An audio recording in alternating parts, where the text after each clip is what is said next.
Class faster Urdu کی نظم abstract art ہے، شاعر سید محمد جعفری ہیں۔ ایبسٹریکٹ آرٹ کی دیکھی تھی نمائش میں نے، کی تھی ازراہ مروت بھی ستائش میں نے، آج تک دونوں گناہوں کی سزا پاتا ہوں، لوگ کہتے ہیں کہ کیا دیکھا تو شرماتا ہوں۔ مزاحیہ نظم کے اشعار میں شاعر بیان کرتا ہے، میں نے ایبسٹریکٹ آرٹ کی نمائش دیکھی اور اس میں آویزاں تصاویر نیز مصوروں کی تعریف کی، آج تک ان دونوں خطاؤں کی سزا پا رہا ہوں۔ جب لوگ مجھ سے دریافت کرتے میں نے اس نمائش میں کیا دیکھا تو شرما جاتا ہوں۔ اگر میں تصاویر میں پیش کیے گئے اشارے اور پیغامات کو سمجھ سکتا تو لوگوں کو بتاتا، میرے لیے نمائش یوں ثابت ہوئی، ایبسٹریکٹ آرٹ کے ملبے سے یہ دولت نکلی، جس کو سمجھا تھا اناناس وہ عورت نکلی۔ مصوری پینٹنگ ایک قدیم سلسلہ ہے۔ BA کے نصاب میں شامل سبق پیپل آف دا کیوز، غاروں میں رہنے والے لوگ میں یہ حقیقت بیان کی گئی ہے کہ غاروں میں رہنے والے لوگ بھی کوئلہ، مٹی اور گھاس سے مصوری کرتے تھے۔ پینٹنگ میں بہت سی تحریکات سامنے آئیں۔ ریئلزم، دنیا جیسی ہے اسے ویسا ہی پیش کرنا، یہ حقیقت پسندانہ فن ہے۔ اس میں پورٹریٹ سامنے آئے۔ صدیوں کے سفر میں انسان نے محسوس کیا کہ حقیقت پسندی میں بہت سے تأثر رہ جاتے ہیں، مثلاً موسم۔ کچھ مصوروں نے اس فن میں تبدیلی کی۔ امپریشنزم، اسے تأثریت کہا گیا، اس میں تأثرات اور رنگوں کو عجیب طرح سے بدل دیا گیا۔ برش یا برش کے بجائے انگلیوں کا استعمال کیا گیا۔ پال گوگن اور وان گوف اس تحریک کے بڑے مصور تھے۔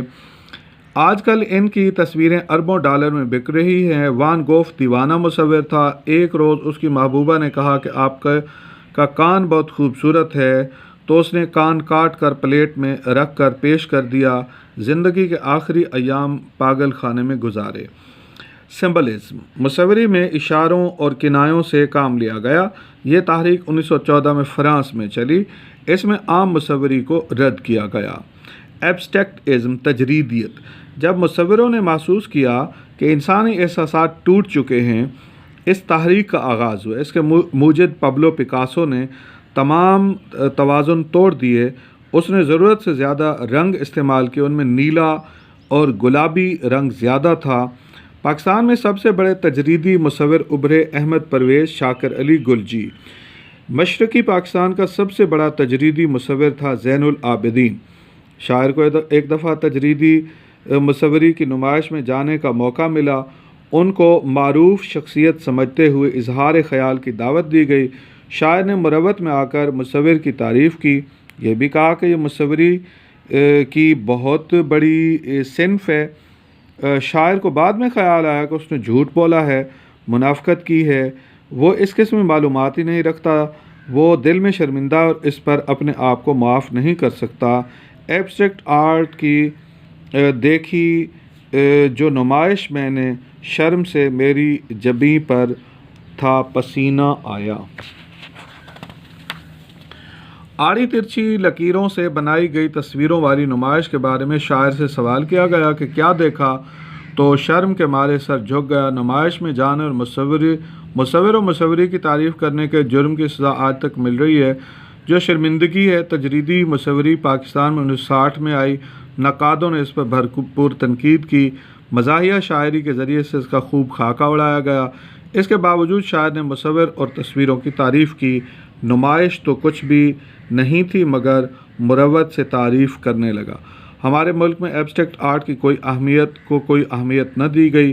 یورپ میں اسے بہت زیادہ مقبولیت ملی۔ اٹلی میں ڈالی اس فن کا بہت بڑا مصور بنا۔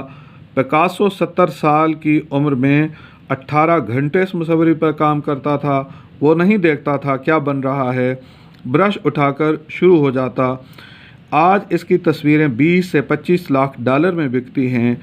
اب یہ فن مصوری پاکستان کے اہل ذوق میں معروف ہو چکا ہے۔